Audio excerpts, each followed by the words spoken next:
오늘 우리에게 주시는 말씀은 요한계시록 2장 1절에서 7절까지 말씀입니다. 에베소 교회의 사자에게 편지하라. 오른손에 있는 7별을 붙잡고 7금 촛대 사이를 거니시는 이가 이르시되 내가 내 행위와 수고와 내 인내를 알고 또 악한 자들을 용납하지 아니한 것과 자칭 사도라 하되 아닌 자들을 시험하여 그의 거짓된 것을 내가 드러낸 것과 또 내가 참고 내 이름을 위하여 견디고 게으르지 아니한 것을 아노라. 그러나 너를 책망할 것이 있나니 너의 처음 사랑을 버렸느니라. 그러므로 어디서 떨어졌는지를 생각하고 회개하여 처음 행위를 가지라. 만일 그리하지 아니하고 회개하지 아니하면 내가 내게 가서 내 촛대를 그 자리에서 옮기리라. 오직 내게 이것이 있으니 내가 니골라당의 행위를 미워하는도다. 나도 이것을 미워하노라. 귀 있는 자는 성령이 교회들에게 하시는 말씀을 들을지어다. 이기는 그에게는 내가 하나님의 낙원에 있는 생명나무의 열매를 주워 먹게 하리라. 아멘. 오늘 이 시간은 처음 사랑이 있는가? 라는 제목을 가지고 하나님 말씀을 증거하도록 하겠습니다. 저와 여러분이 함께 요한계시록의 말씀을 읽었는데요. 이 요한계시록은 도미티안 황제로 인해서 황제 숭배 칙령으로 인해 예수를 선택할 것인가? 아니면 황제를 선택하고 삶을 연명할 것인가? 라고 하는 고민 속에 있는 그리스도인들을 위로하고 다시금 평안함을 누리게 하기 위해서 준 말씀입니다. 그때 당시 많은 그리스도인들은 그 대황제의 숭배 칙령 때문에 많은 고통과 괴로움 그리고 죽음에 대한 압박 속에 살았는데 도미티안이라고 하는 황제는 폭군 중에 폭군이라고 불리는 네로 황제만큼이나 그리스도인들을 많이 힘들게 하고 고통을 줬던 자였습니다. 그런 그가 자기를 숭배하지 않으면 다 죽이겠다고 하는 칙령을 내렸다는 거예요.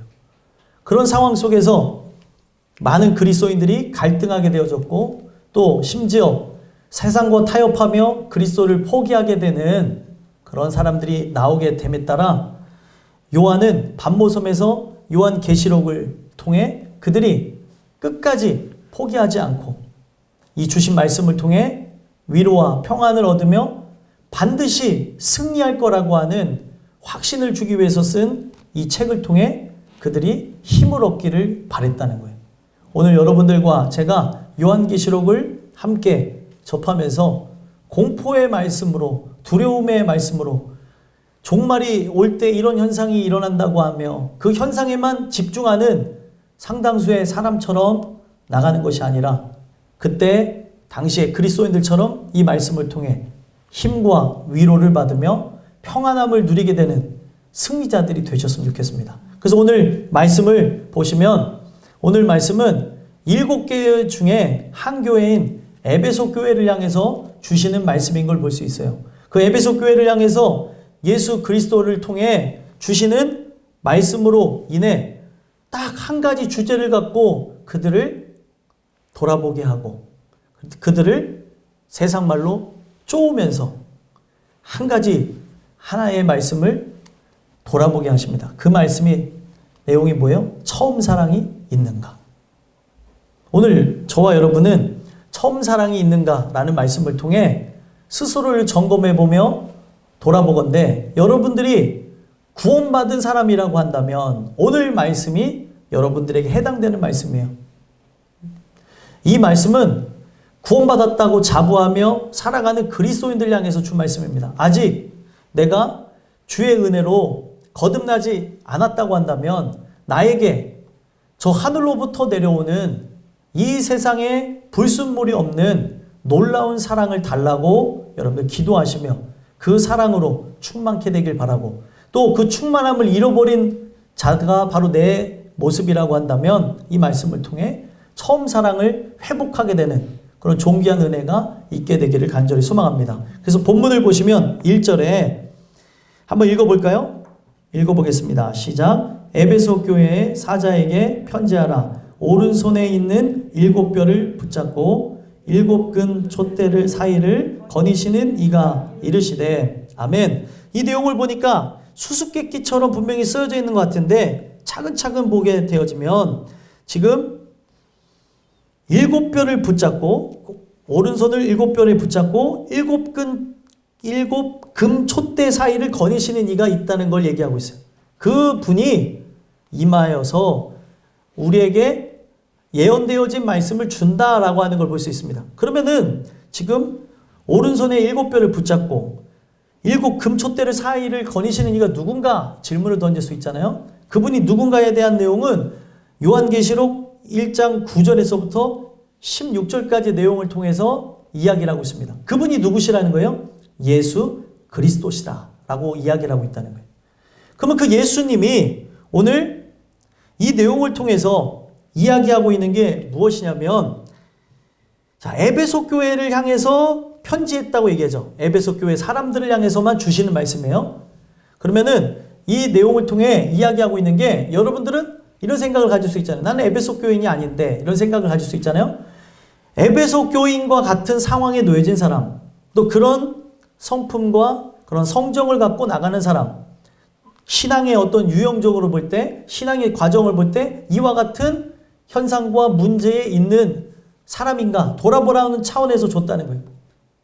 그때 당시에 실존했던 교회인 것도 사실이지만 이 교회에 대한 말씀을 통해 과거에게만 집착하는 말씀으로 준 것이 아니라 현재 우리에게 적용되어지는 말씀으로 나는 어떤 목회자인가? 나는 어떤 성도인가? 나는 어떤 삶을 살아가는가? 돌아보게 하기 위해서 주신 말씀이라는 거예요. 그래서 그 사자에게 이 말씀을 받는 자에게 편지를 하는데 오른손에 있는 7뼈를 붙잡았다라고 하는 수수께끼 같은 말을 해요. 이 내용도 1장 20절에 언급을 하고 있습니다. 7뼈이 뭐라고 나와져 있어요? 1장 20절에 보니까 7뼈는 7교회의 사자요 라고 얘기하고 있어요. 7교회 바로 사자를 예를 들면 예수님이 오른손에 붙잡고 계신다는 거예요. 여기서 이야기하는 이 사자에 대한 거를 나라고 하는 존재로 치부하며 신격화하려고 준 내용이 아닙니다. 이거를 신격화하며 특수한 것으로 받아들였던 여러분들이 잘 아는 어떤 한 사이비 종파가 큰 문제를 일으키지 않았습니까? 그래서 그걸로 인해 많은 사람들이 대구 지역 사람들이 고통을 받았던 내용을 아시죠? 거기에 그 사이비의 수장이 7사자 중에 하나를 자기라고 여기면서 이 말씀을 오역하게 되는 것으로 자기에게 적용하게 되는 것으로 문제가 일어났다는 거예요. 이거는 여러분들을 다른 측면으로서 세우기 위해서 준 것이 아니라 나라고 하는 존재를 다른 사람들보다 특별하고 신격화하려고 준 내용이 아니라 여기서 이야기하는 7사자를 통해 각 교회의 대표가 되어지고 그리고 각 교회의 지도자가 되어지고 리더가 되어지는 사람을 통해 모든 사람들을 통용하는 말씀으로 이야기하고 있다는 거예요. 분명히 여기서 볼 때 사자라고 하면 한 사람을 상징하는 것 같잖아요. 한 사람을 상징하기도 하지만 그 한 사람이 전체도 상징하는 성경의 특수성을 갖고 얘기하는 거예요. 예를 들면은 성경에 야곱 한 사람을 통하여 이스라엘 전체를 얘기하시는 경우가 있습니다. 이스라엘 전체 속성을 바라다 보며 하나님이 어떤 말씀을 하시냐면 너 지렁이 같은 야곱아 이런 표현을 해요.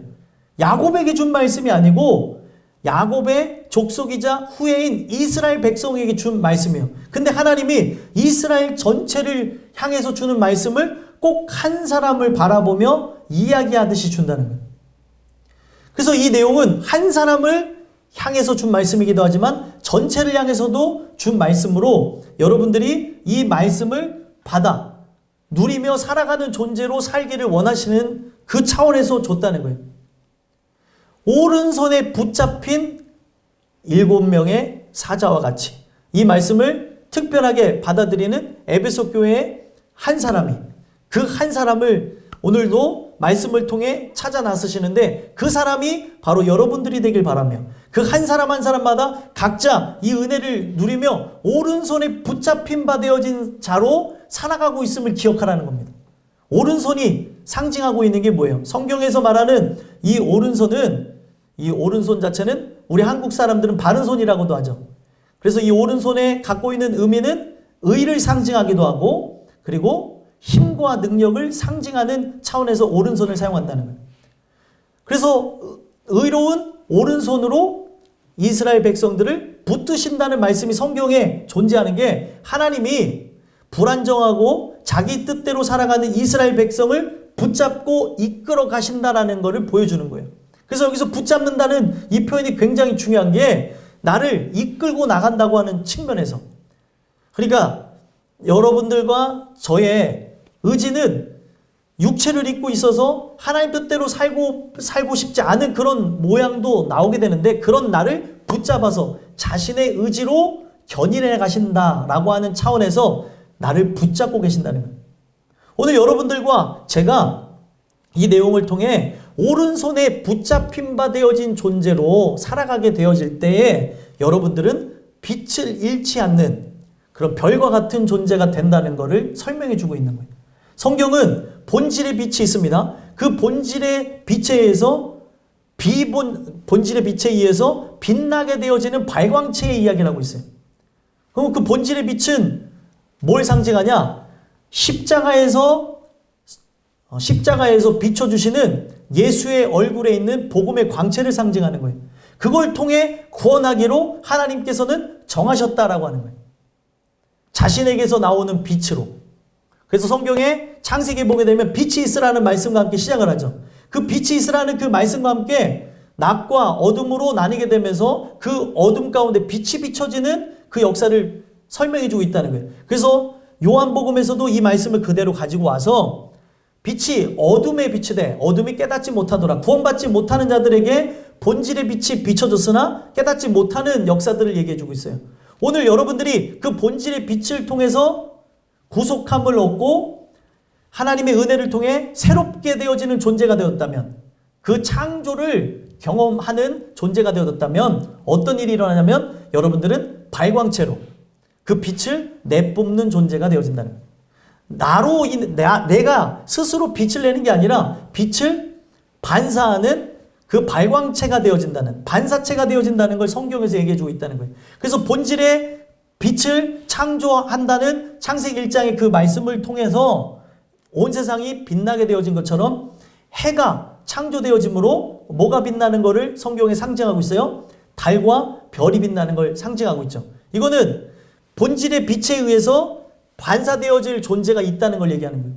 여러분들과 제가 바로 예수 그리스도와 함께함으로, 빛이신 분과 함께함으로 나를 통해서 빛이 반사되어지는 존재가 되어야 되는 거예요. 그의 오른손에 붙들림 바 되어졌을 때 여러분들은 빛나는 존재가 되어지는 겁니다. 여러분들이 그 빛으로 사람들을 인도해 나갈 수 있는 빛의 전달자가 되어진다는 걸 얘기하는 거예요. 그래서 오늘 여러분들과 제가 이 말씀을 통해 살펴봐야 되는 것은, 빛을 잃어버리면, 비슷한 내용이 있어요. 소금이 맛을 잃어버리면 어떻게 되나요? 다만 밖에 버리어 밟힐 뿐이라고 얘기하고 있죠. 별이 빛을 잃어버린다는 건 뭐예요? 소멸되어지는 거예요. 폭발하는 걸 얘기하는 겁니다. 여러분들이 진짜 주시는 은혜를 통해 하나님의 아들 예수 그리스도의 오른손에 붙잡힌 바 되어진 존재라면 여러분들을 통해 빛이 증거되어지는, 빛의 전달자가 되는 역사가 있었으면 좋겠습니다. 그리고 여기서 또 이어서 얘기하는 게 뭐예요? 7 금 촛대를 사이를 거니시는 이가 이르시되, 7 금 촛대 사이는 뭘까요? 7 금 촛대. 이것도 1장 20절에 나와졌습니다. 7 촛대는 뭐라고 나와졌어요? 7 교회니라. 그래서 그때 당시에 에서버두 사빌라, 이거 제가 이거 외우기 편하게 하기 위해서 줄여서 한 건데, 에서버두 사빌라가 뭐예요? 에베소, 서머나, 버가모, 두아디라, 사대, 빌라델피아, 라오디게아라고 하는 7 교회를 상징하는 거죠. 그 7 교회를 상징하면서 그 교회 자체 건물을 얘기하는 것이 아니라 교회 안에 있는 구성원들을 얘기하는 거예요.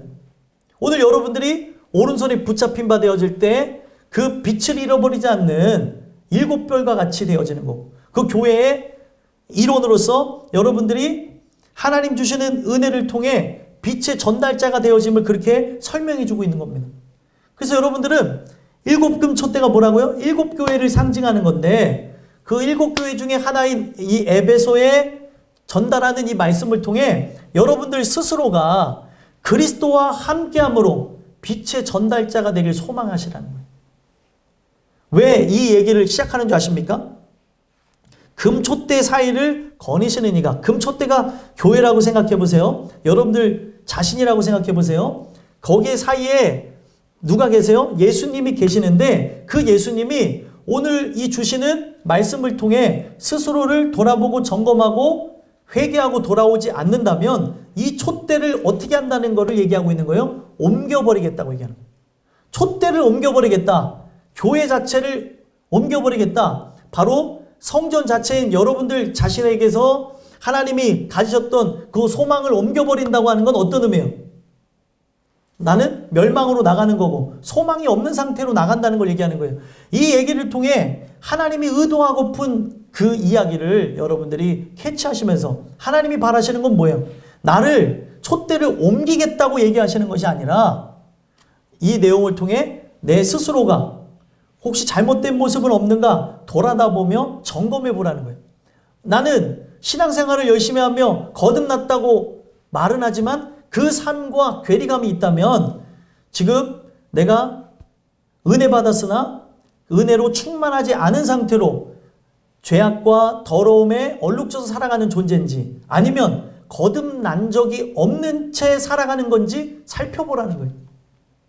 그래서 그분이 오늘 우리에게 이르시되라고 얘기하는 거예요. 이거는 요한이 전달한 게 아니라 요한이 분명히 수필로 써서 전달했지만 요한의 의중을 전달한 것이 아니라 누가 일렀다는 거예요.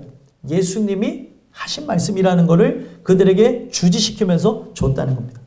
그러면 이 내용을 통해 어떤 의미를 갖고 접근하시는가 보면은 2절, 3절에서는 칭찬하는 내용을 볼 수 있고 4절에서는 책망하는 내용 한 가지를 볼 수 있습니다. 2절, 3절에 있는 내용을 보면 많은 내용을 칭찬하는 장면을 봐요. 한번 읽어보겠습니다. 시작. 내가 내 행위와 수고와 내 인내를 알고 또 악한 자들을 용납하지 아니한 것과 자칭 사도라 하되 아닌 자들을 시험하여 그의 거짓된 것을 내가 드러낸 것과 또 내가 참고 내 이름을 위하여 견디고 게으르지 아니한 것을 아노라. 아멘. 자, 이 내용을 보니까 아주 엄청난 칭찬의 내용이 들어있는 걸 보죠. 그래서 칭찬의 내용을 하나하나 살펴보니까 내 행위와 수고와 인내를 안다라고 얘기해요. 여기서 강조하는 게 뭐예요? 행위를 강조하고 있어요. 이걸 기억하면서 한번 들으셨으면 좋겠어요. 아, 그리스도께서 지금 행위를 강조하면서 이야기를 시작하되 이 행위를 통해 뭔가 얘기하고 싶은 게 있구나라는 거를 염두에 두고 한번 들어보시라는 거예요. 여기서 말하는 행위라고 하는 단어는 엘곤이라는 단어에서 왔어요. 엘곤은 어떤 의미를 갖고 있냐면 일하다, 노역하다라는 단어에서 왔어요. 오늘 여러분들과 제가 이 땅에서의 행위 자체가 어떻게 성경은 우리에게 엮어져 있는 걸 얘기하고 있냐면 이 행위가 하나님의 영광을 위해서 사용되어야 되는 걸 얘기하고 있어요. 근데 이 행위가 성경에 보니까 그렇게 사용되어져야 됨에도 불구하고 은혜 받지 않은 자들이 이 행위를 어떻게 합니까? 죄악을 범하는 행위로 사용하고 있다는 거예요. 지금 나의 모든 행동 자체가 아버지의 영광을 위해서 나가는지 마치 그분의 종으로 그분의 뜻을 위해서 살아가는 노역이라고 하는 게 종으로서 일한다는 말이잖아요. 내가 종으로서 살아가고 있는지를 살펴보라는 거예요. 그래서 성경은 이 노역이라는 단어를 갖고 두 종류로 나눠버립니다. 하나님의 종으로 살 것인가 아니면 마귀의 종로로 탈 것인가를 얘기하고 있다는 거예요. 그래서 이 행위가 자체가 분명히 좋아 보이기는 하나 이 행위에 문제가 있다는 것을 이야기하려고 시작을 하고 있는 거예요. 지금 내가 생각할 때 이 행위 자체는 드러나는 행위로는 분명히 하나님의 종으로서 하고 있는 모습처럼 비춰진다는 걸 얘기하고 있는 거예요. 그러면서 그들이 이 행위에 뭐를 겸비해서 나가고 있습니까? 수고와 인내하며 나가고 있습니다. 수고. 여기서 말하는 수고라고 하는 단어를 보면은 수고가 뭔 것 같아요? 이 원어적 의미에서의 수고는 상처로 베어졌다라는 뜻에서 왔어요. 상처로 베어졌다. 벤 상처라는 뜻이에요. 그래서 힘이 다하여서 힘이 빠진다라는 단어로 쓰여집니다. 이게 어떻게 수고하고 연결이 되어지지? 수고라고 하는 거는 결국에 뭐예요? 내 몸을 깎아서 어떤 산물을 나는 걸 수고라고 하는 거예요. 그러면 내 몸을 깎아서 어떤 산물을 낸다고 할 때 마치 이거를 원어적 표현에서는 뭐예요? 피를 흘려가지고 내야 되는 일이 있다는 거예요. 피를 흘림으로 어떤 산물을 내야 되는 것이 있다는 거예요. 그러면 이 수고가 사실 예수 그리스도와 함께 나가는 수고라고 한다면 그 피 흘림을 통해 산물이 뭐예요? 피 흘림이 없은즉 죄사함이 없다고 성경은 얘기하죠. 그 피 흘림을 통해 제가 살아났던 것처럼 여러분들이 살아나는 것처럼 그 피 흘림을 통해 살게 되어지는 하나님의 뜻대로 나갈 때에 그 수고를 표현하고 있는 거예요. 근데 이 수고 또한 헛되이 나간다는 거예요. 오늘 우리가 은혜로 회복되지 않으면 우리의 삶은 수고와 슬픔밖에 없대요. 이 수고가 누구를 향해 나가는 거예요? 내 몸을 깎아서 내 몸의 피를 흘리는 것처럼 내가 힘쓰고 애쓰는 걸 통해 누가 드러나는 거예요? 마귀가 드러나는 삶을 살아갈 수 있다는 거예요. 오늘 여러분들이 힘쓰며 애쓰며 수고하는 걸 통해 마귀가 드러나는 삶이 아니라 그리스도가 드러나는 놀라운 역사가 있었으면 좋겠다는 거예요. 그리고 또 인내를 안다라고 얘기하죠. 너 인내했다는 거예요. 인내라는 게 어떤 의미에서 얘기하는 거냐면 인내라고 하는 거는 아래에서 견디다라는 아래에서 기다린다는 그 의미에서 왔어요. 왜 이게 인내가 되어졌을까 생각해 볼 수 있죠. 아래에서 견딘다는 게 도대체 뭘까? 이 땅에 남겨진 자들로서 바로 신부되어진 자들로서 그리스도께서 오실 때까지 참고 기다리는 걸 인내라고 하는 거예요. 그래서 이들은 분명히 겉으로 봤을 때 행위가 있고요. 수고와 인내가 있다는 것을 이야기하고 있어요.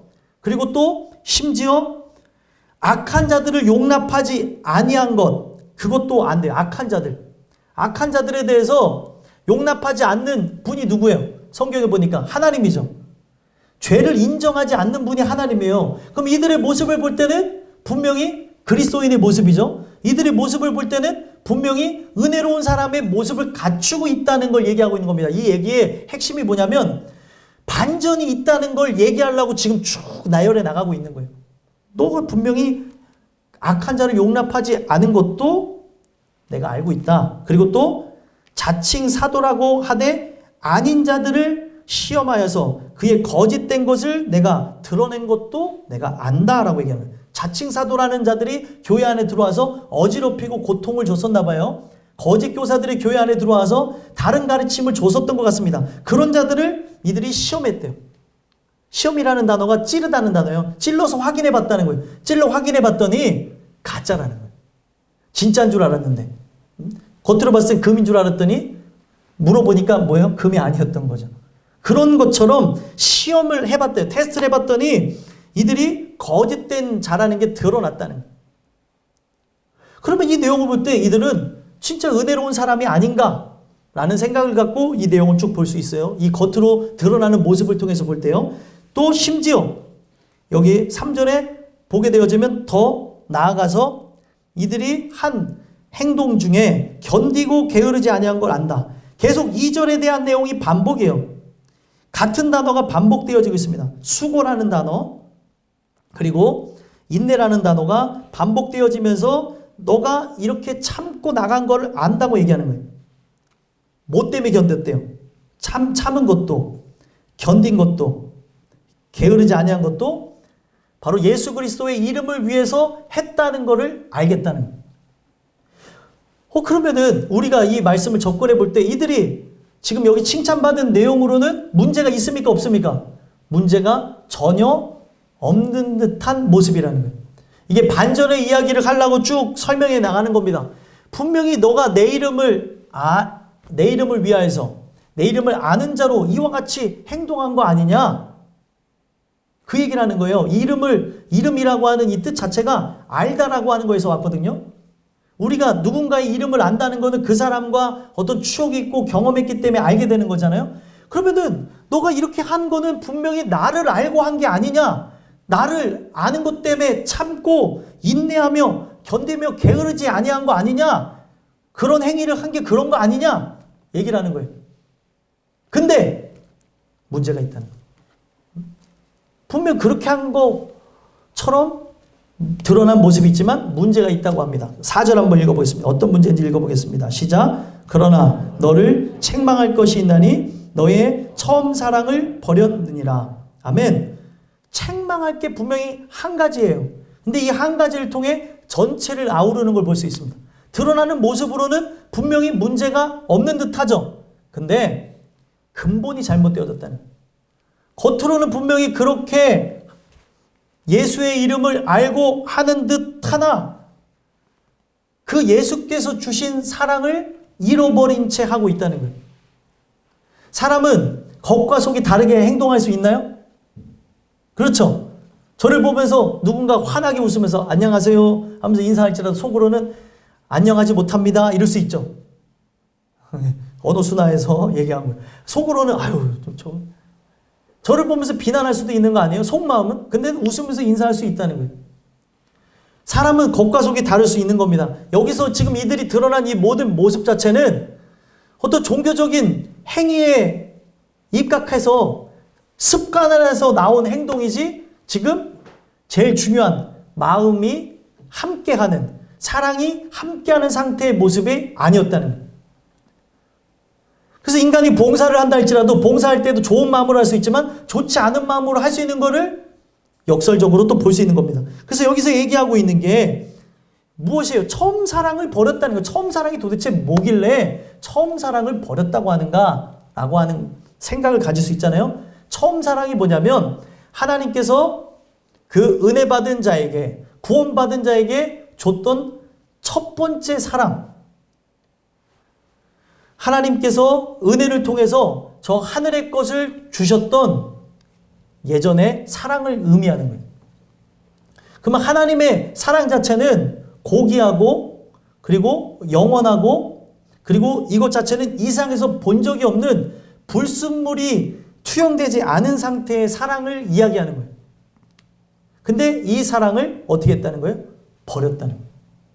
이게 좀 이해가 되지 않지 않습니까? 이 사랑을 어떻게 인간이 버릴 수 있을까라고 생각을 하는데 사람은 어떤 존재예요?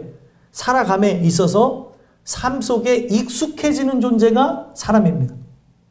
이 사랑을 늘 갈구하며 은혜를 통해 공급하시는 사랑과 함께 나가야 되는데 그 공급하는 사랑을 따라서 나가기보다는 인간의 생각과 사상이 그 심령 안에 투영돼 들어져 왔다는 거예요. 그래서 이 이야기는 하나님이 구원하실 때에 주셨던 그 고귀한 그 사랑을 기억해내라는 거예요. 기억해내라는 거예요. 이 사랑을 너는 버렸다. 이 얘기를 하는 거예요. 이 사랑이 무엇입니까? 바로 십자가에서 보여주신 위대한 사랑이죠. 십자가에서 뭐를 보여주셨어요? 예수님이 십자가에 달려 죽으심으로 하나님에 대한 사랑을 확증하셨고 우리에게 은혜를 베풀어 주시는 놀라운 역사가 십자가에서 보여주신 은혜와 사랑이라는 거예요. 그러면은 인간은 분명 그 사랑을 모르기 때문에 자기를 위해서 살고 자기 영광을 구하며 어떻게 하면 잘 먹고 잘 살까 잘 입을까에 초점을 두고 나가다가 하나님이 역사하시는 그 시간에 들어가게 되면서 거듭남으로 어떤 현상이 일어나요? 이 사랑의 위대함과 원대함을 깨달으며 나를 위해 생명 버려 살리신 놀라운 사랑의 감복함으로 전체가 바뀌어지는 거예요. 인생의 가치관, 그가 추구하고 바라는 게 바뀌어짐으로 어떤 현상이 일어나요? 아버지의 영광을 위해서 그 사랑에 조금이나마 보답하겠다는 삶으로 살아가게 된다는 거예요. 그 놀라운 사랑을 내가 갚을 수 있습니까? 없습니까? 갚을 수 없으나 나의 모든 삶을 드림으로 나의 마음을 나의 생명을 주님께 드리겠다는 거예요. 사장 중에도 나의 생명을 주께 드리니 주 영광 위에 사용하여 주옵소서. 이게 하나님 사랑을 감격할 때 인간에게서 나타나는 현상이에요. 나를 위해서 살았던 이기적인 삶에서 그분을 위한 삶으로 바뀌어지는 거예요. 그래서 그 인간이 그런 놀라운 감격과 충만함 속에 시작했던 가슴 떨리는 사랑, 감격스러운 사랑, 그 뜨거운 사랑, 불타오르는 그 사랑으로 쭉 나가야 되는데 이 사랑에 문제가 생겼다는 거예요. 이 사랑을 저버렸다는 거예요. 오늘 여러분들은 이 사랑이 여러분들 안에 있는지를 살펴봤으면 좋겠어요. 아직 이 사랑을 모르시는 분들이 있을 수 있어요. 그 사랑을 모른다면 그 사랑을 깨달아 알게 함으로 이제는 나를 위한 삶을 살아가는 게 아니라 예수께서 하나님을 너무나 사랑함으로 아버지의 뜻을 위해 생명 버렸던 것처럼 우리 또한 나를 위해 살아가는 것이 아니라 아버지의 뜻과 영광을 위해 살게 하옵소서. 그렇게 기도하며 나가는 은혜가 있었으면 좋겠습니다. 이어서 5절 한번 보면 이어서 5절 한번 보겠습니다. 읽겠습니다. 시작. 그러므로 어디서 떨어졌는지를 생각하고 회개하여 처음 행위를 가지라. 만일 그리하지 아니하고 회개하지 아니하면 내가 내게 가서 내 촛대를 그 자리에서 옮기리라. 아멘. 그러므로 어디서 떨어졌는지를 생각하라는 거예요. 자, 이 내용은 아까도 초두에 말씀드렸지만 구원받았다 자부하는 그리스도인의 삶을 돌아다 보면서 그 열매를 통해 그 나무를 알 것이다라고 말씀하셨던 예수님의 의도를 다시 한번 생각해 보는 거예요. 내가 진짜 구원받은 자라고 하면 구원받은 열매가 맺혀져야 되는 거죠. 근데 구원받은 열매와 상관이 없다면 무엇이 잘못되었는가? 나무가 원래부터 달랐는 건가? 아니면 지금 내가 병들어서 온전한 열매를 못 맺은 건가 살펴보자는 거예요. 그래서 어디서부터 떨어졌는지를 생각하라라고 했어요. 어디서부터 떨어졌는지. 그 사랑 안에 거해야 되는데 그 사랑 안에서 마치 탈락한 것처럼 마치 나둥그러져서 굴러가는 그런 썩어가는 열매처럼 있는 것은 아닌가 살펴봐야 된다는 거죠. 어디서부터 잘못되어졌는가 살펴보라는. 변질이 일어났기 때문에 이런 말씀을 준 거죠. 오늘 여러분들과 저 또한 분명히 하나님의 놀라운 그 구원과 은혜의 사랑을 경험했는데도 불구하고 변질이 일어날 수 있기 때문에 지금 내가 변질이 일어난 것은 아닌가 돌아보라는 차원에서 생각해 보라는 거예요. 그래서 여기서 말하는 생각하고라고 하는 이 단어는 어떤 거냐면 하나하나 차근차근 생각해 보면 마음속에서 떠오를 때까지 밟아가는 걸 얘기하는 거예요. 내 발자취를 뒤로 다시 한번 돌려보는 거죠. 어디서부터 문제가 일어났는가? 지금 내 삶이 지금 이러한 문제와 고통과 괴로움의 상황에 놓여져 있어요. 그리고 어떤 환난 가운데 들어가 있어요. 고통 가운데 들어가 있어요. 지금 나의 신앙에 지금 타성이 젖은 것처럼 뜨거움도 없고 그리고 열정도 없고 진짜 주님을 향한 가슴 떨리는 그런 감격이 없다면 어디서부터 그렇게 되어졌는지 하나하나 원인을 발견할 때까지 생각해 보라는 거예요. 그래서 인간이 과거로 돌아가서 하나하나 역사를 되돌려서 할 수 있는 부분이 아니기 때문에 가장 중요한 건 뭐예요? 하나님이 이 부분을 생각나게 하셔야 됩니다. 성령이 하시는 역사가 뭐냐면 생각나게 하시는 분이 성령 하나님이에요. 그래서 여러분들이 말씀을 들어야 되는 거고 이 말씀을 우리가 들을 때 지금 내 현주소를 알아볼 수 있는 거예요. 그래서 성경을 보게 되면 이스라엘 백성이 하나님의 인도하심을 받아 출애굽하여서 광야를 통과해서 가나안을 향해 나갈 때 이들이 분명 가나안으로 바로 들어갈 수도 있었지만 그들의 믿음이 진정한 믿음인가를 하나님께서 시험해 보시고자 가데스에서 정탐꾼 12명을 보내죠. 그 정탐꾼 발음이 안 돼요. 정탐꾼 12명을 보내가지고 쫙 둘러보고 오게 했는데 10명은 현실적인 보고를 합니다. 눈으로 본 바대로 얘기해요. 그러나 2명은 본대로 얘기하지 않고 믿음으로 얘기합니다. 하나님의 그 언약을 믿으며 하나님이 역사하실 걸 바라보고 얘기하는 거예요. 여러분들 이거를 우리가 볼 때 현실로 적용해서 보면 오늘날 그 믿음에 따라서 얘기하는 거를 우리는 이상주의자라고 비판할 수도 있어요. 야, 말도 안 되는 비현실적인 걸 왜 얘기해? 말도 안 되지 않냐? 지금 다 죽을 상황인데 가면은 그들의 먹이가 될 만한 상황인데 무슨 얘기를 하냐? 여호수아와 갈렙은 달랐어요. 하나님의 언약을 믿었어요. 그 언약은 뭐예요? 약속하셨던 그 약속의 땅, 가나안 땅에 들어가게 하실 거라는 걸 믿었다는 거예요.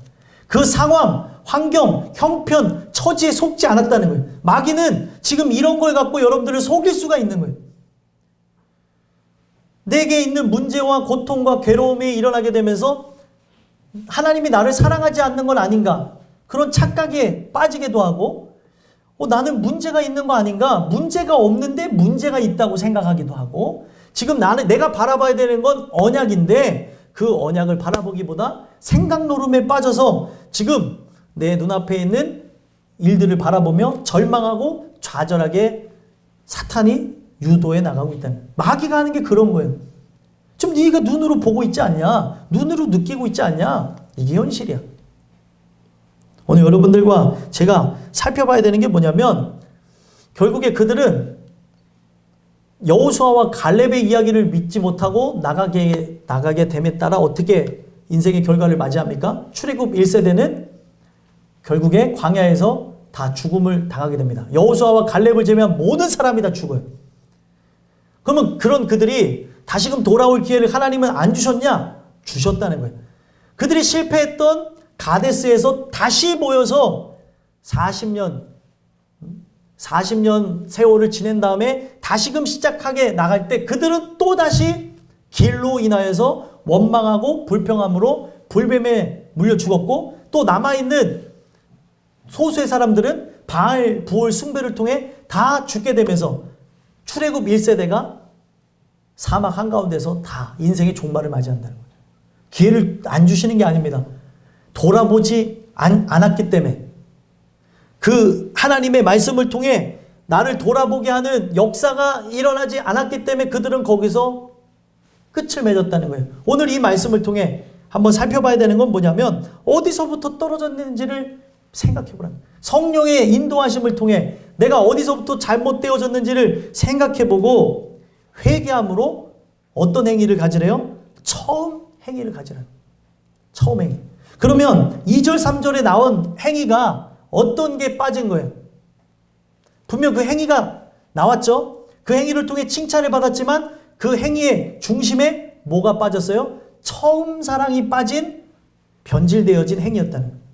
오늘 우리의 삶에 가장 중요한 게 이 사랑이 결여된 채 종교심에 의해서 오늘 우리가 학습에 의해서 어떤 행동을 할 수 있는 것을 볼 수 있다는 거예요.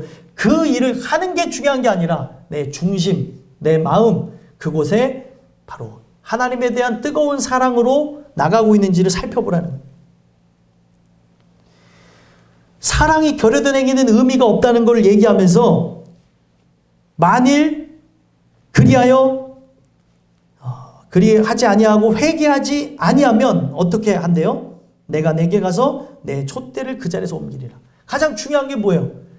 지금 드러나는 행위만 한다고 해서 구원받았다고 자부할 게 아니라 거기 중심에 은혜와 사랑, 처음 주셨던 하늘로부터 내려온 불순물이 없는 상태의 놀라운 그 은혜와 사랑, 그분에 대한 믿음, 그것이 우리 안에 존재하지 않는다면 촛대를 옮기겠다는 거예요. 그러므로 어떻게 하라는 거예요? 회개하라는 겁니다. 회개. 지금 내가 어떤 길을 향해서 가고 있는지. 그 회개라고 하는 단어가 갖고 있는 의미가 뭐냐면 생각을 전환하다라는 게 회개의 본래 의미예요. 생각을 전환하게 된다는 거예요. 그냥 나는 삶에 익숙해져서 그 삶의 젖음으로 살아감으로 죄라는 걸 인식하지 못하고 잘못된 길을 걸어간다는 걸 인식하지 못하다가 어느 한 날 주시는 말씀을 통해 생각의 전환이 들어오게 되는 거예요. 아, 내가 잘못된 길을 걸어가고 있구나. 여러분들 잘못된 길로 한번 가봤던 적이 있으십니까? 저는 길치라서 그런 거를 자주 경험을 해봤는데 나는 온전한 길을 가고 있는 줄 알고 운전하면서 가다 보니까 내비가 딱 한마디예요. 뭐라고 얘기해요? 경로를 이탈하였습니다. 나는 경로를 이탈하지 않고 간 줄 알았는데 경로를 이탈하고 가고 있다는 거예요. 그러면은 경로를 이탈한 거를 알았을 때 하는 게 뭐예요? 가던 길을 돌이켜야 되는 게 우리가 해야 될 일이라는 거예요. 하나님 주시는 은혜를 통해 분명 메시지가 들려옵니다. 경로를 이탈했다고 하는 하나님의 진리의 메시지가 들려오면 그걸 듣고 마는 게 아니라 돌이킬 때 우리는 살 수 있게 되어지는 은혜를 받을 수 있는 거예요. 그래서 이 돌이키게 되어지는 것 또한 예레미야 애가를 보게 되면 당신이 돌이키게 하시면 돌아가리이다 라는 내용이 있어요. 생각의 전환도 하나님 주셔야 되는 거고 돌이켜서 돌아가는 것도 누가 하게 하셔야 되는 거예요? 하나님이 하셔야 되는 거예요. 그분이 다 하신다라고 하는 결과가 결국에 이런 것 때문에 오게 되는 거예요. 오늘 이 주신 말씀을 통해 여러분들이 이 말씀을 지금 듣고 계시잖아요. 나는 오늘 처음 사랑을 간직한 채 나가는 존재인지 아니면 처음 사랑을 회복하며 나가야 될 존재인지 아직 처음 사랑이 뭔지 경험해보지 못한 존재인지 돌아다보며 은혜를 간구하는 시간이 되셨으면 좋겠어요. 그래서 이 내용의 끝을 보면 뭐예요? 회개하지 않으면 어떻게 한대요? 촛대를 옮긴다는 거예요. 아까 촛대 사이에 계신 이가 이르셨다고 얘기하죠. 촛대를 옮긴다는 의미는 뭐예요? 바로 이 유형의 교회를 얘기하는 게 아니라 건물 자체의 교회를 얘기하는 게 아니라 사람 자체의 교회, 여러분들 자체를 얘기하는 거예요. 하나님의 성전인 여러분들의 생 자체를 옮겨버리겠다는 거예요. 그러면 하나님이 이 내용을 통해 얘기하고 싶은 게 뭐예요? 진짜 옮기고 싶어서 얘기하는 겁니까? 아니죠. 부모가 자녀한테 너 그러면 혼나라고 하는 말이 혼내려고 한 말이에요. 혼내지 않고 그 행동을 고치고자 하는 마음에서 한 거죠. 지금 이 내용도 같은 의미에서 오늘 우리에게 그 부성애적인 모습을 갖고 하신 말씀이라는 거예요. 촛대를 옮기리라. 그 자리에서 옮기겠다. 너가 진짜 구원받은 자라고 한다면 구원받은 자의 온전한 열매가 드러날 수 있도록 처음 사랑을 잊지 말고 처음 사랑을 늘 하나님 주시는 은혜를 통해 공급받아 살아야 될 걸 얘기하는 거예요. 이들은 지금 그 사랑이 결여되어진 채 겉으로 볼 때는 아주 교리적으로 튼튼하고 그리고 이성적으로 지성적으로 튼튼한 모습을 갖고 교회적으로 활동하고 있었던 거예요. 그들이 활동한 게 틀렸다는 게 아닙니다. 다만 자기 자신을 못 보고 있었던 거죠. 6절 한번 읽어보겠습니다. 6절 읽어보겠습니다. 시작. 오직 내게 이것이 있으니 내가 니골라당의 행위를 미워하는도다. 나도 이것을 미워하노라. 아멘. 자, 이들을 보면서 촛대를 옮긴다고 하신 이후에 너희한테 이것이 있다. 희망적인 걸 얘기해요. 무엇이 있대요? 니골라당의 행위를 미워한대요. 나도 이것을 미워하는 건데 너희도 이것을 미워한다. 그러면서 이것을 굉장히 희망적으로 지금 앞에 촛대로 옮기겠다고 하는 말씀에 대한 전환으로 주면서 그들을 돌아보게 하는 말씀으로 준 거예요. 니골라 당이 어떤 행위를 했기에 그 당의 행위를 미워하며 돌이키라고 하는가를 살펴보면 2장 전체를 읽어보시면은 니골라 당에 대한 얘기가 나옵니다. 니골라라고 하는 니골라 당 자체의 이 원어적인 의미를 보게 되면 백성의 정복이라는 단어를 갖고 있어요. 니골라라고 하는 이 단어가 정복이라는 그런 뜻을 갖고 있고요. 그리고 이 당이라고 하는 그 의미가 또 백성적인 의미를 가져가는 거예요. 그러면 그걸 통해 언어적으로 얘기하고 싶은 게 지금 니골라 당이 교회 안에 들어와서 하나님의 백성들을 정복해서 죄악대로 살아가게 하려고 그러고 그리고 정욕대로 살아가려고 그러고 그리고 어떤 무도덕주의, 도덕과 윤리에 대한 측면을 바라다 보면서 우리는 죄악을 범할 수밖에 없기 때문에 마음대로 살아도 된다라고 하면서 방종을 일삼았던 자들이 교회 안에 들어왔다는 걸 표현하는 거예요. 그래서 이 니골라 당에 대한 이 얘기를 여기 2장에서 두 사람을 예를 들어서 언급합니다. 한 사람은 발람이라고 하는 선지자, 하나는 이세벨이라고 하는 아합의 왕비를 통해서 얘기하고 있어요. 발람은 어떤 일을 했던 선지자입니까? 이스라엘 백성이 애굽을 탈출하여서 가나안을 향해 진격한다는 소식을 듣고 두려워 떨었던 모압 왕 발락이 그 미디안의 선지자였던 발람 선지자를 초청해서 그들을 저주해달라고 해요. 근데 그 입에서 저주가 나가지 않고 축복이 나가게 되어지니까 이것을 전환하려고 어떤 행위를 하게 되어졌냐면 하나님이 하나님 손으로 그들을 쳐서 죽이게끔 만드는 짓을 합니다. 그래서 그걸 어떻게 해나갈까? 발람이 꾀를 내요. 어떤 꾀를 내어졌냐면 우상의 신전에다가 잘 차려진 그런 우상의 제물을 놓고 그것을 먹고 그리고 여인들과 춤을 춤으로 행음을 저지르게 해요. 이게 뭐냐면 그들이 교회 안에 들어와서 도덕적인 방종을 일으켰다는 걸 얘기하는 거예요. 교회 안에 이런 생각을 갖고 에베소 교회에 침투해서 생활했던 존재가 있음을 얘기하는 겁니다. 은혜로 나가야 되는데 나는 육은 악하기 때문에 죄를 질 수밖에 없어. 그러면서 자기의 죄를 정당하게 하는 자들이 교회 안에 들어왔다는 거예요. 또 이세벨이라고 한 여인을 통해서도 얘기하고 있는 게 무엇입니까? 이세벨은 바알을 숭배했던 여인이에요. 그 여인이 아합왕과 결혼하게 되면서 북이스라엘의 우상 숭배를 조장하는 거예요. 바알시리게 가서 절하게 되어지고 행음을 저지르게 하는 거예요. 그래서 공통적으로 얘기하는 게 그들과 먹고 마시며 즐기다가 다 죄악으로 나가게 했다는 거예요. 이 행위를 누가 비판을 했어요? 그리스도가 비판을 했고 그 행위를 동일하게 누가 비판을 했어요? 에베소 교인들이 비판했다는 거예요. 이게 문제가 있다는 것을 알았다는 겁니다. 근데 그들의 문제가 이렇게 심각하고 시시비비를 가릴 수 있었으나 자기 행동에 문제가 있는 걸 돌아보지 않았다는 거예요. 남의 문제가 있는 거는 잘 알아요. 근데 자기 안에 뭐가 없는 거에 대한 문제를 깨닫지 못했어요.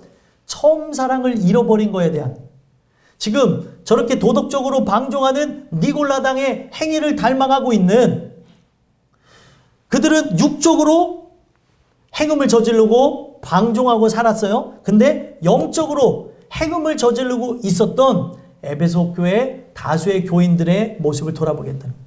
그래서 이 내용을 통해서 얘기하고 있는 게 뭐예요? 너는 너의 니골라당의 행위를 미워하고 나도 이것을 미워하는데 왜 너의 행위를 미워하지 않냐는 거예요. 처음 사랑이 결여된 너의 행위를 왜 미워하지 않냐? 처음 행위를 가져라. 처음 사랑이 회복되어짐으로 나타났던 그 아름다운 행위가 너한테 있어야 된다는 걸 얘기하는 거예요. 오늘 우리가 이 내용을 통해 한번 살펴봤으면 좋겠어. 나는 그런 모습으로 나가고 있는지. 이 동력이 되어지는 하나님의 사랑이 함께하지 않으면 우리는 껍데기 그리스도인이에요. 학습에 의해서 그리스도인 척하며 살아갈 수는 있습니다. 그러나 진짜 그리스도인은 아니라는 거예요. 이 사랑이 결여되어지면 복음의 진리로 충만해서 복음 전하고픈 마음 그리고 은혜로 충만하여서 그 말씀을 의지하며 그 말씀에 붙어있는 겸손한 삶 그리고 그 말씀을 의지함으로 기도하는 삶이 우리와 함께 가지 않으면 가짜라는 거예요. 그래서 마지막 7절에 보게 되면 이 내용이 왜 심각하냐면 이걸 통해 스스로를 돌아보고 점검해 보라는 거예요. 마지막 7절 읽어보겠습니다. 시작. 귀 있는 자는 성령이 교회들에게 하시는 말씀을 들을지어다. 이기는 그에게는 내가 하나님의 낙원에 있는 생명나무의 열매를 주어 먹게 하리라. 아멘. 마지막의 결론은 어떻게 맺고 있어요? 귀 있는 자는 성령이 교회들에게 하시는 말씀을 들을지어다. 그때도 이것을 듣고 회개함으로 산 자들이 있었으나 나는 아니겠지 하며 거부한 자들이 있었고 또 오늘 이 말씀을 들으며 여러분들이 또 제가 나하고 상관없다고 하면서 이 내용을 치부할 수가 있기 때문에 귀가 있다고 한다면 귀 있는 자는 성령이 교회들에게 바로 하나님의 성전인 바로 여러분들 자신에게 저에게 하는 이 말씀을 들으라고 얘기하고 있어요. 여기서 말하는 교회는 건물이 아니에요. 사람을 얘기하는 겁니다. 여러분들이 이것을 듣고 나갈 때 예수와 함께 우리가 거하는 자로 그 은혜로 우리를 돌아다보며 오른손에 붙들린 자로 살아야 되고 그 빛 가운데 우리가 행할 때만이 우리의 훗날에 어디에 들어가서 열매를 먹게 되는 거예요? 하나님의 낙원에 들어가 생명나무의 열매를 먹게 되는 거예요. 그래서 오늘 우리가 구원받았다고 하는 그런 잘못된 확신, 구원의 확신을 가질 수도 있으나 이 확신이 진짜 은혜를 통해서 존재하게 된 확신인지를 살펴보라는 거예요. 대다수의 사람들은 그냥 내가 맹신함으로 믿습니다. 그런 확신이 있으면 천국 간다고 하면서 이거를 잘못되게 생각하고 나가는 사람들이 있다는 거예요. 여기서 이야기하고 있는 거는 그냥 내 감정적인 확신으로 천국에 간다는 거를 의미하는 게 아니라 실체가 있어야 된대요. 그 실체가 뭐예요? 처음 사랑이 있어야 천국에 간다는 걸 얘기하는 거예요. 그 사랑이 증거로 있어야지만, 그 사랑을 받았어야지만 천국에 간다고 하는 걸 얘기하는 거예요. 이 사랑을 경험해보고 그리고 깨달아 안 적이 없다면 천국 갈 리가 없는 거예요. 내가 그냥 확신이 있다고 하는 걸 세뇌시키고 그것을 내가 최면을 걸어서 되뇌인다고 천국 가는 게 아니라는 거예요. 근데 상당수의 사람은 인격적으로 하나님을 만나며 이러한 처음 사랑을 경험하고 바로 처음 행위를 가지고 하나님의 영광을 위해 살아야 된다고 하는 것을 돌아보기보다 상당수의 사람은 자기 체면에 빠져서 믿습니다 하면서 내가 지금 처음 사랑을 받았는지 받지 않았는지 돌아봄이 없이 나가는 사람들이 많다는 거예요. 오늘 여러분들과 제가 어떤 교리에 의해서 형성이 되어진 걸 갖고 이해한 자가 되지 않았으면 좋겠고요. 교리를 초월해서, 이 교리라고 하는 거는 믿음의 사람들이 하나하나를 정리해 놓은 거예요. 그 정리해 놓은 거를 실제로 경험하게 되어짐으로 처음 사랑을 소유한 채 이 땅에서 하나님의 영광을 위해 살아가는 여러분들과 제가 됐으면 좋겠습니다. 오늘 이 말씀이 여러분들 안에 새겨짐으로 혹시 내가 은혜의 체험을 했는데 현재의 삶이 구원받은 자의 삶과 거리가 멀다면 처음 사랑을 잃어버린 거예요. 그러면 이 내용을 통해 처음 사랑을 회복하게 달라고 기도하심으로 훗날에 생명나무의 열매를 주어 먹게 하리라고 하는 이 말씀이 여러분들의 말씀이 되어지는 귀한 은혜가 우리 모두에게 있게 되기를 간절히 소망합니다. 기도하겠습니다.